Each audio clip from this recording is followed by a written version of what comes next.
If you're a real estate agent in Facebook's special ads category, why don't you want to f***ing freak out? You're going to want to watch this video. What's up guys, Mike Cuevas, the real estate marketing dude, with another episode of Brand You. And what we're going to be talking about on this week's episode is who do you target on Facebook anymore in 2020 and beyond, especially with the release of the infamous special ads category. If you're running any kind of Facebook type ads right now, chances are a lot of them are getting rejected to the special ads category. And a lot of you have just sort of stopped advertising altogether. But is that the right answer? You see, just because Facebook's ad targeting has changed doesn't mean that it doesn't work anymore. It just means that you need to change with it. What we're going to be talking about on this video is the 4 to 5 to 6 different types of audiences that you can be marketing to that'll still turn a positive ROI on your Facebook ad expense. What happened with Facebook special ads category? Well, once it came out, it basically eliminated any bit of targeting for us. And to give you an example, we now have to do everything through a radius search. There's no more targeting of likely to move, no more homeowners, no more people that are even make a certain amount of money, no more demographics. You can't even choose the age of people. So how do you market your real estate business on Facebook today? So because you can no longer specifically target an audience, what you have to start doing right now is casting a wider net. And let's go in through the different audiences of whom you can market your business to. The very first audience you can target within Facebook still today is going to be your farm area. And think of Facebook almost as like a way to modernize your bus stop type ads or your billboard type ads, because that's essentially the exact same thing. You're just doing it on social media. And you can still target your community and your zip code. You're just going to have to go on a wider geographic basis. And when I say wider net, it just means that any content that you create is going to end up reaching a wider geographic area versus going niching down immediately up front. Now, the reason why the farming aspect is so important is that this is playing the long game.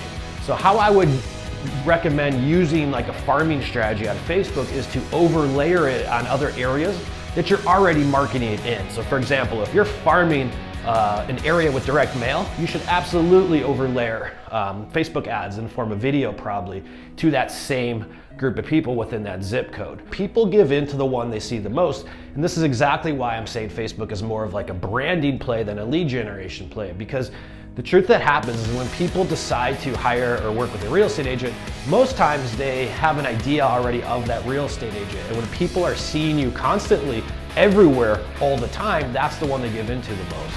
But if you're not interested in farming on Facebook, then the number one audience I believe that you should always be targeting is going to be your sphere of influence in your database. Now, in the year 2020 and beyond, every single real estate agent in the United States should be marketing their email list and their cell phone list. And inside of Facebook, you can upload a custom audience of all the people you know, like, and trust, because this is the low-hanging fruit. You see, when we're marketing our database, we don't need to send them to a landing page and we don't need to squeeze a lead out of them because we already have their confirmation. What we need to do is just sort of remain present, and with a series of jabs that is just saying, don't forget I exist, don't forget I exist, don't forget I exist. And as you start creating more content online, as long as your database sees that, then you start generating top of mind brand awareness. And here's why that is important. 10 to 15% of the people who see your content on a weekly basis, they're gonna be moving this year, and the vast majority of them don't even know it yet. But at the exact same time, 100% of people who see your content have a referral for you. And the people that you know, personally know, like, trust, are the ones who are responsible for referral and repeat business, which amounts to roughly over 85% of business each and every year in the real estate community. So it's extremely important to keep a presence in front of your database. And if you're gonna market any audience, that is the easiest one to do so. And there's nothing really complicated about it.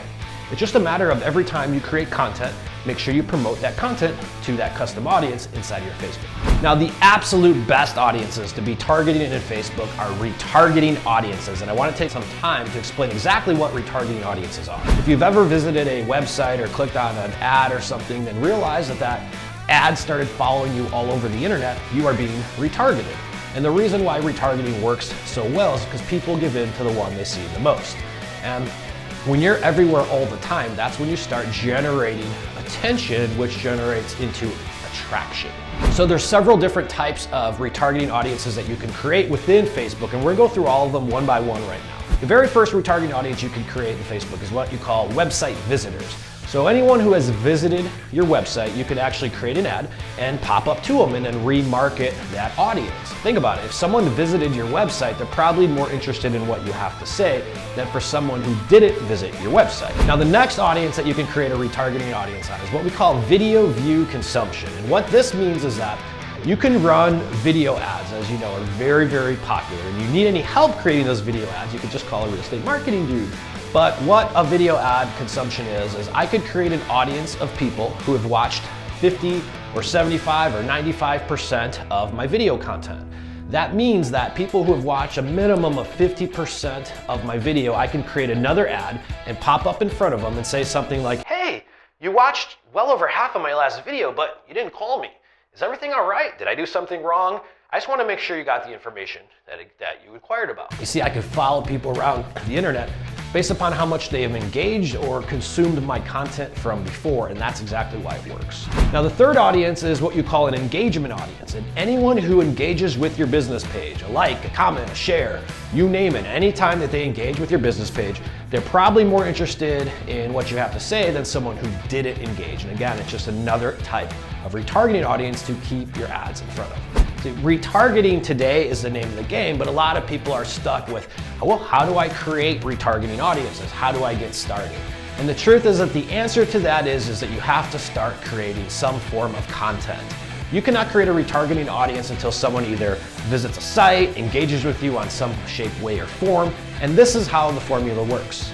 Content creates engagement. Engagement creates conversation. Conversation creates trust, and trust leads to you getting hired and eventually paid. So don't overthink this entire video marketing or Facebook marketing aspect. At the end of the day, you have to put yourself out there so that people can start taking note of whom you are and what you do so that they can determine whether or not you can help them with their upcoming house purchase or house sale. So don't overthink this. Start creating content and building content consistently and start retargeting the people that are clicking, engaging, and or visiting with you on the content you're already creating. And you will start developing retargeting audiences before you know it. So I hope this video helped you understand the difference in the audiences with whom to target today.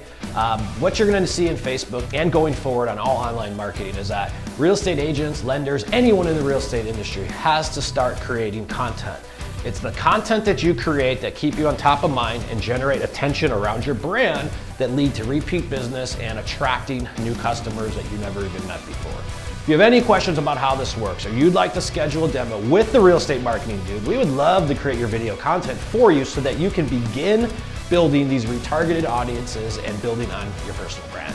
You can visit us at our website, realestatemarketingdude.com, or connect with us somewhere around this video and we'll be in touch soon. Thank you so much for watching another episode of Brand You. If you like what you saw here today, don't forget to subscribe above, and we'll see you on next week's episode of Brand You. Peace!